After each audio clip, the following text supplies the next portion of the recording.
If you enjoy our podcast, please like and subscribe and consider becoming a digital subscriber to the Albuquerque Journal to help us bring you more content like this. You can find this episode and all of our podcasts on the Albuquerque Journal website, abqjournal.com, as well as YouTube, iTunes, and Spotify. See the show notes for a discount code on a digital subscription. Thank you for supporting the Albuquerque Journal, New Mexico's leading news. Hey everyone, welcome to the latest edition of the Business Outlook podcast. My name is Matthew Narvaiz. I'm a business editor with the Albuquerque Journal.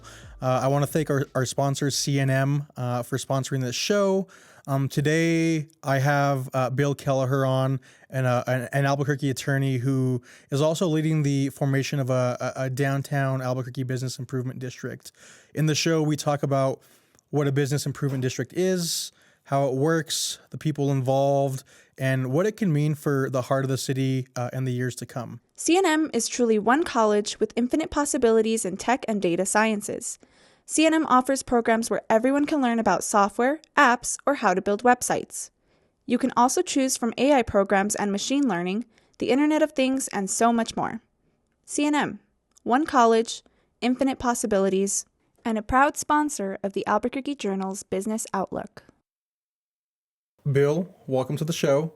Thank you. Before we sort of hop into talking about this proposed downtown Albuquerque business improvement district, I want to get to know you a little bit better, and I want our audience to get to know you a little bit better. So, tell me about yourself, your career, and your relationship to downtown Albuquerque. Right. So I grew up in Albuquerque. I was born here, and worked in downtown for many years. I'm a lawyer, and so when I started practicing law in 1988, downtown was a different place. And when I was a kid, my dad worked downtown, so I've always known about downtown. My dentist used to be downtown when I was a very small child, and so so downtown's just been a place that I go. When I was in high school, I used to go down to see movies at the Sunshine Theater when they were double features, older movies in those days. So. And downtown's important. When I was working there, I worked downtown for 26 years. You need a place to go to lunch. You need a place to meet your family for dinner afterwards. You need a place to take clients. And it had a lot of good things going on for a long time. And my family members have property downtown, and I started looking at potential things to do downtown. And I realized downtown needs to be better. I mean, that's not a big epiphany for anybody. You go downtown and it needs to be better. There needs to be more things going on. There need to be more reasons to go. And there are reasons to go. There are bookstores. There are art galleries. There are restaurants. There's music. A lot of good music venues downtown. So there's a lot of great things going on down there, but it can be better, and Albuquerque needs it to be better. Yeah. To make a pitch for Albuquerque Regional Economic Alliance. They are a regional economic activity promoter and they meet with people from out of town coming, are you going to move here? And when they come, they want to see downtown. Employers want to see downtown. Young people want a downtown place to go. And ours is not as thriving as it can be. So then the next question is, what can Bill do? And the thing I decided is I can start calling property owners, and again, this is not my original idea. There were other people talking about it, but start talking about, let's get the property owners together and explore forming a business improvement district downtown. Yeah, so you have been working with a group of stakeholders over the past few months and, trying to form this business improvement district. I'm curious just to know if you can maybe sort of explain to us what the core objectives of a business improvement district does, and how does this thing work? So it can do a lot of things, and it's the key point is it's organized by in this case it's going to be commercial property owners who organize it, and it's the stakeholders that decide what do we want to do. and you'll see different bids. There's over 1,000 in the United States in towns, and the key thing is that community of property owners decides what they think it needs to be done. It's not a government entity. It is it's organized with and the formation is blessed essentially by the government, but it's a privately run entity and so what we're doing right now is going to property owners and asking, what do you want? And the city is paying for some consultants to help us find that out. But I bet when you talk to people, there are two things that come up, and we've been doing a survey of all the different things you can do. Advocacy, cleanliness, safety, promotion, capital improvements, wayfinding improvements, beautification, all of these things that a bid can do. And when you're starting out, you can't do it all. So you pick your top two goals or things. And I all your listeners can take a moment and think, well, what do I think downtown needs? My top two. What are my top two? And if they're like the other people I've talked to, they're going to say safety and cleanliness. Yeah. And then there are a couple of things that come in. Advocacy, marketing come in as a kind of a distant third. But those top two, safety and cleanliness, are at the top of people's minds. Yeah. So this is a privately run, entity. I'm curious, how you guys go about making those improvements. So are you assessing a fee on these property owners? How does it work on that end? Yeah, the property owner self-assess. So you decide, well, what do we want to do? That's first thing. Yeah. We want to do these two things. Then you figure out, well, how much is that going to cost? And realistically, not a pie in the sky or, best case, what's it really cost to deliver this improvement to downtown? You make a budget and you can assess yourself. Now, all of the commercial property owners under the statute will be assessed, even the ones that maybe don't like the idea. Everybody gets assessed. The other parts of it is downtown Albuquerque has about, and don't fact check me on this, but about 40% of the office space downtown is governmental between the county and the city. And by the way, shout out for the county when they moved all of their services, maybe not all, but so many services downtown to that old P&M building. Mm-hmm.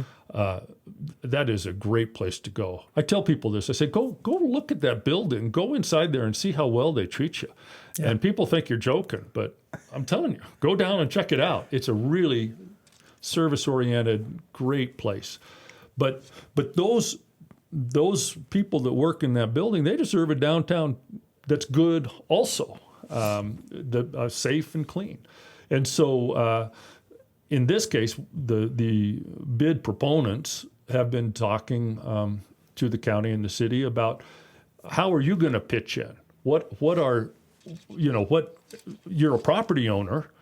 The statute says you don't have to, but we're going to ask them to agree to contribute on basically the same level as the commercial property owners, because it doesn't make sense otherwise. It won't work, given that you have all of these it's really city and county down there. So we're working on that. So that's a part of it. It's not just the property owners paying for it. The other part of it is that the city is providing services now. We have, obviously, there's a lot they're doing, and they need to keep doing that. And you need a base services agreement with the city, or a memorandum of understanding saying, you need to define what they're doing, and we're working on that now. And the city's been really responsive with that, and we're fine tuning. We want to be able to define what are they doing within the area served by the bid, and they got to keep doing that. Mm-hmm. We're not taking over. we are paying a little more to enhance what we're getting downtown. Yeah. And also to take, I mean, you talk about, gosh, why do they have to pay? Why do property owners want to pay more? Well, they're already doing it. The horror stories I hear from property owners about what it costs them to deal with some of the issues downtown, primarily security. They pay a lot for private security, and we can help with that. The bid can. Yeah. I just want to clarify for our listeners, when we use the word bid, we're using it as the acronym for Business Improvement District. So we don't mean like we're bidding on something. It's just, Good clarification. Yeah. We need to go back and put that right up front. Yeah. Where are we at in the formation of this bid right now? I know there's been some stakeholder meetings. I had just attended one, earlier this month. Where are we at in getting this thing put together? So we have had a number of stakeholder meetings and steering group meetings and just out talking to people meetings. We have initially we started with kind of a small group, calling around talking to people, and we were even circulating a draft petition that said, would you support this to property owners? And the property owners I met with, they said, yeah, we'd support this. Then we realized we needed to put a little more meat on the bones on that petition, and that's when we the city, as they're supportive of this effort, helped us hire some consultants. And so the consultants came out a 3 months ago, it was in November, and we had a whole series of meetings with stakeholders just to get the consultants familiar with the issues. And basically the crew that had been out talking, and there are a lot of major property owners. I meant to call them and ask them if I could name them, and I didn't do that, so I don't want to name them. But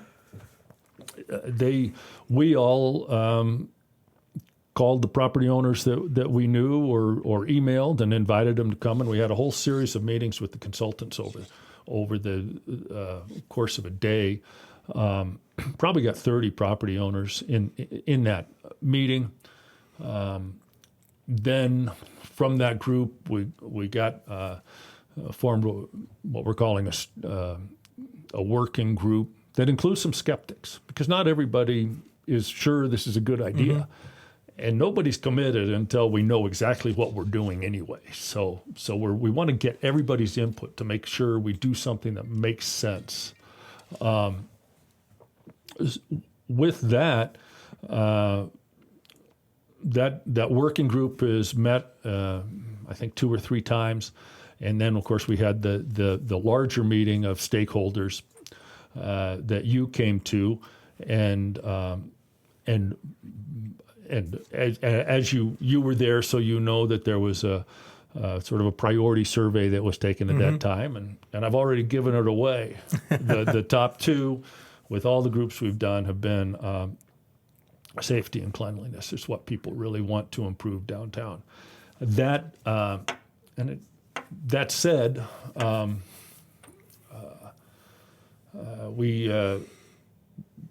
going to, the consultants and the steering or working group are working hard to get the agreements set up with the city regarding what the base services agreement. We're working on that.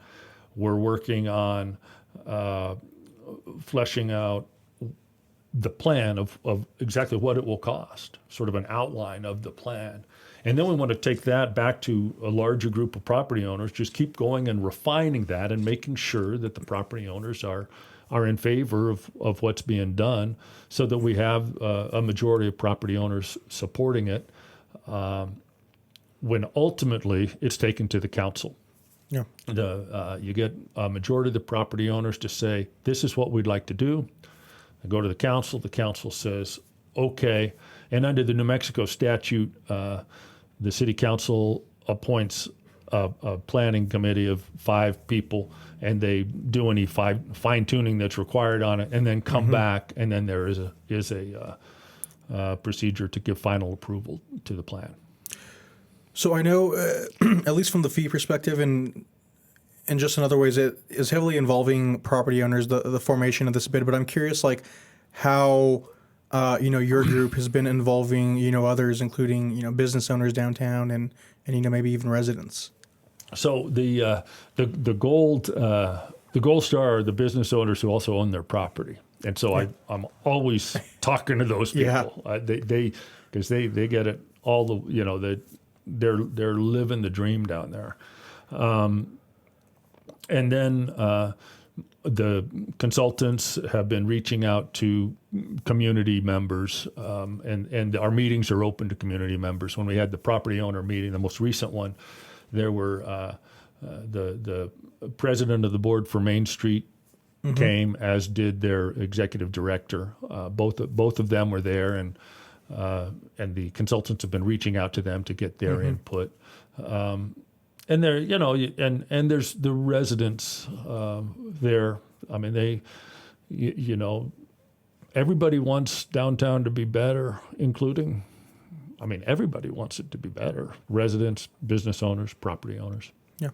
What are the areas in downtown Albuquerque that this bid is targeting? Like, what areas of downtown is it encompassing, or will it encompass? So we have a study area that is, and I think the bid will be smaller than that because, but for purposes, maybe call it discussion area, basically, there's a little spit of Central that goes under the tracks out to Broadway. So take that portion of Central and a little bit along Broadway to the north there, and maybe a little bit to the south for studying, and then all the way to 8th Street to the west.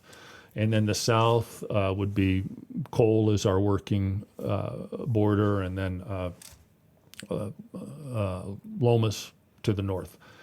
But that is, there's some little pockets of areas that just, they don't have any business in it. It's so we'll draw a line around the part that makes the most sense for the property owners with the input of the property owners. What insights is your group taking, maybe from other bids across the country? I know late last year we had a representative from a Tucson downtown bid. Looks like they're doing great. I'm curious just how you guys are pulling stuff from others and trying to bring it here to make this thing successful. Right. That was the guy from Tucson whose name I'm drawing a blank on now. And that was actually, and I don't know what they call that organization there in Tucson, but it's a TIF. It's like our TIF. Yeah. So our tax increment financing. Oh yes. Area, and then they also have a bid that works with that to manage the property. And the insights I think that you can take from Tucson is that the partnership between the bid and the TIF is critical. The bid can't and is not intended to raise the kind of money that would be required for major capital improvements. A TIF can do that over time. It's not going to be immediate. It's going to be a couple of years down the road. But they can the TIF will be a good part of revitalizing downtown. I visited with some people in Boise that they have a very nice downtown, and their insight was parking. Right? They have that was their one thing. But again, they've been doing it for years, and they've been doing a good job at it. I've got a cousin who lives in Missoula, and he says it's great, and but I think the main insight from all of these is that you do who knows best what an area needs to be revitalized commercially. And I'm not going to solve the world's problems down there. But to make a nice place for if you're a small business person or an entrepreneur to open your office, to open your storefront. What do you want? You want clean and safe. And that's what the property owners are telling us. That's what the business owners are telling us. But the insight that's specific to Albuquerque, but for other places is be responsive to what the property owners, what the stakeholders want. You're right. It's not just business owners down there, but what do you want a place for everyone to come, the customers to be comfortable to come, your office workers. I mean, I'm not going to repeat horror stories, but it needs to be more comfortable for customers and staff to come downtown. Let's hop into talking about TIFs. So for our listeners, TIFs, it's a mechanism typically used by local governments, and what it stands for is tax increment financing. So, our city council recently approved legislation that's allowing, the city to collect up to 75% of the increments of growth of property and gross receipts taxes, which then goes back into reinvestment in the area. And then we also recently, had a bill passed that. It's called the Downtown Vacancy Bill, which is, going to penalize property owners of vacant and dilapidated buildings. How do those two things work hand in hand with the bid that you guys are proposing here? So,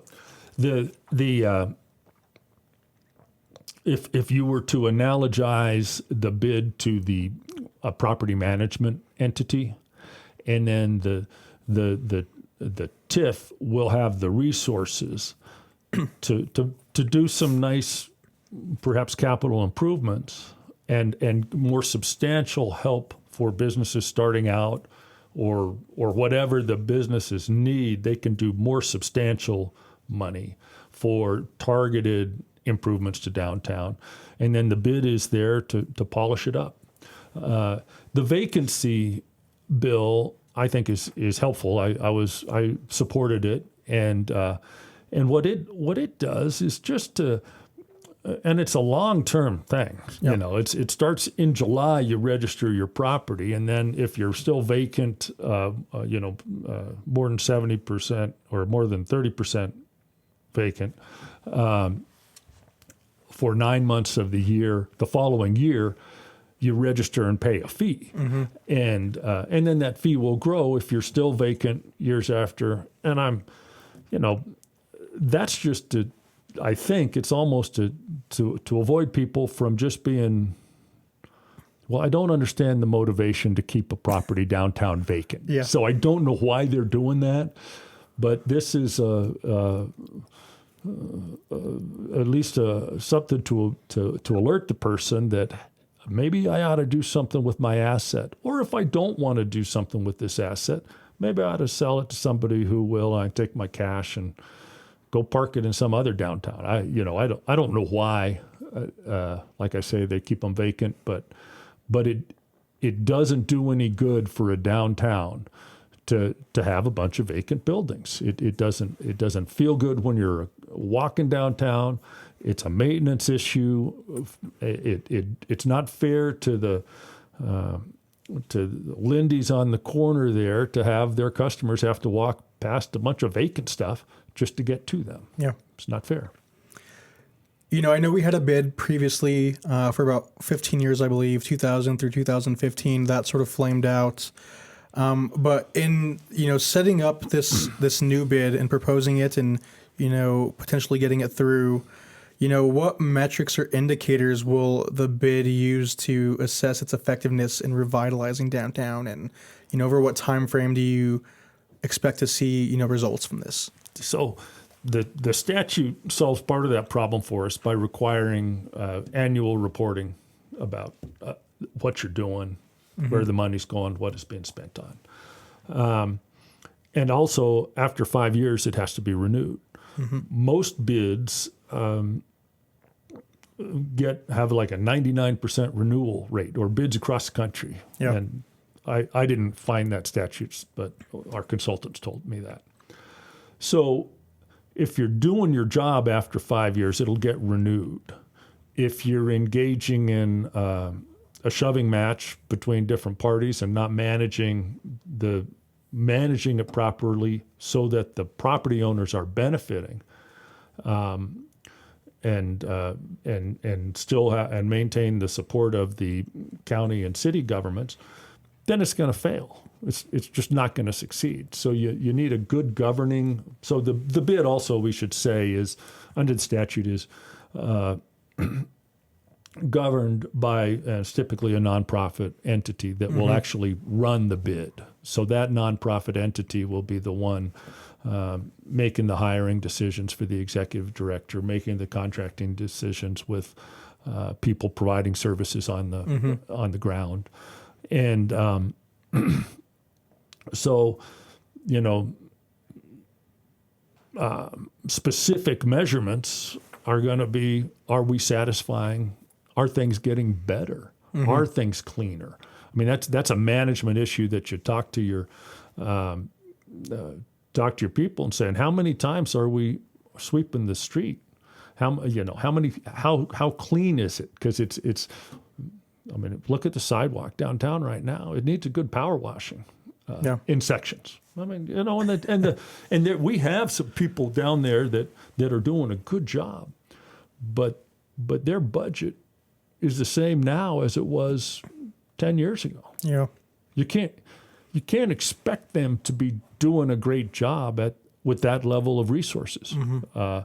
So downtown is under-resourced, and we need to improve that. But I think if you look in 5 years and we don't have new businesses, it's that I would call that not a success. If we don't have more people coming downtown, that's not a success. If we don't have more employers downtown, that's not a success. But I'd wait to measure it for 5 years. There's a grocery store that was, I think they've actually left the market, but and it was a closely held family corporation. But their metric was not so much sales as they'd send their managers or their inspectors in and say, how clean is it? That was what they'd measure. Yeah. How are your vegetables looking? And then the sales follow, was their theory. It left the market. Maybe that doesn't work in New Mexico, but I think it does. Yeah. I think it will. Two more questions for you, and I'm going to ask them at the same time. Why should Albuquerque residents care about a downtown Albuquerque bid? And, how soon could this thing get off the ground? So why should you care? Well, because you want a place people can go when to work, to eat, to listen to music that is concentrated. You want a place that small businesses can open up and feel safe and say downtown is the place to go. Now we have other nodes of economic activity, and Albuquerque can support more.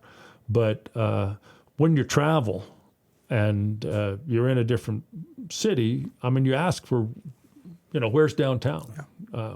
Where do you go in Nashville? Where do you go in Austin? Austin might not be a good example. It's kind of spread around, a lot of music venues. But you want to go to a nice walkable environment. If you want economic growth, and the population in Albuquerque has been a little bit flat for a few years, you need to attract young people, and your millennials who are not even that young anymore. I don't know what's the group after them. They want an urban environment. They want a place you can go, and businesses want that. The tech businesses, they want something cool to go to. Yeah. And you asked about when it'll get out. So I think we are hoping and working hard to try to have the plan written down, or the petition written down and ready for property owners to start signing in April, maybe before that. And once we have the majority of property owners on board with it, submit it to the city council. I don't know exactly how many weeks after that it gets addressed by the city council, but I could see it up and running this year, at least starting. The organization. Once it's established, we need a really good executive director to run the thing. This is not a board of 12 people supervising something. Yeah. You need a strong professional manager that knows how to do this stuff. And that'll probably be the first job, is to go hire that executive director or president to actually start doing the work. Bill, thank you for coming on the show. Thank you, man. It was good. Appreciate it.